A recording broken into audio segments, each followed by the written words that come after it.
আসসালামু আলাইকুম ওয়া রাহমাতুল্লাহি তাআলা ওয়া বারাকাতুহু। আপনারা যদি শান্ত হন, আমি কিছু কথা বলতে চাই। আজকে নির্যাতিত নিপীড়িত ফিলিস্তিনি মুসলমানদের স্বাধীনতার দাবিতে শত প্রতিবন্ধকতার পরেও আপনারা যে উপস্থিত ঘটিয়েছেন আজকের এই ঢাকা শহরে, যদি কোনো বাধা না আসতো তাহলে সরোয়ারদের মতো 10টা উদ্যানেও মানুষ জায়গা দেওয়া যেত না। আমি সুস্পষ্টভাবে বাংলাদেশের বর্তমান সরকারকে দাবি জানাচ্ছি, পরোয়া করবেন না, ময়দান আমাদের হাতে। কথা বলতে দেন। সম্মানিত, আমরা যা বলছি সত্য এবং ন্যায়ের মানদণ্ডে বলছি। প্রশাসনকে ভয় করার কোনো দরকার নাই আমাদের।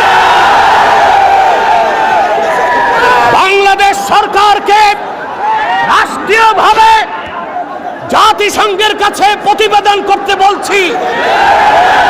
57টি মুসলিম রাষ্ট্র থেকে বাইতুল মুকাদ্দাসের ইজ্জত রক্ষায় মুসলিম সেনাবাহিনীর সদস্যদেরকে পাঠাতে হবে।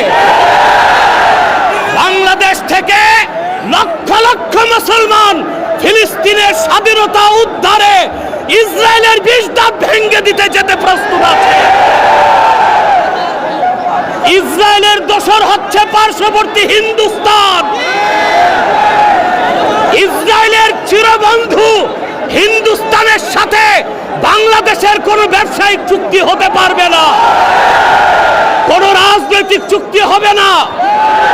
16 বছর ফ্যাসিবাদকে লালন করেছে ভারত। ভারতের দালাল ও দোসরদেরকে বাংলাদেশে রাজনীতি করতে দেওয়া হবে না। আমি তাহরিকে খাতমে নবুয়ত বাংলাদেশের পক্ষ থেকে আপনাদের কাছে একটি আবেদন করছি। আমাদের স্লোগান হচ্ছে মাসলাক যার যার দিন ইসলাম সবার।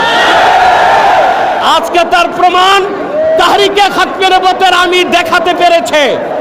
সম্মানিত সুধী, আমি একটি আহ্বান করছি, কুখ্যাত কাফের কাদিয়ানীদেরকে রাষ্ট্রীয়ভাবে অমুসলিম ঘোষণার দাবিতে সকল মাসলাকের মুসলমানের নেতৃত্বে তাহরিক সরওয়ার দিতে বাংলাদেশের ইতিহাসে বৃহত্তম মহাসমাবেশ করতে চায়।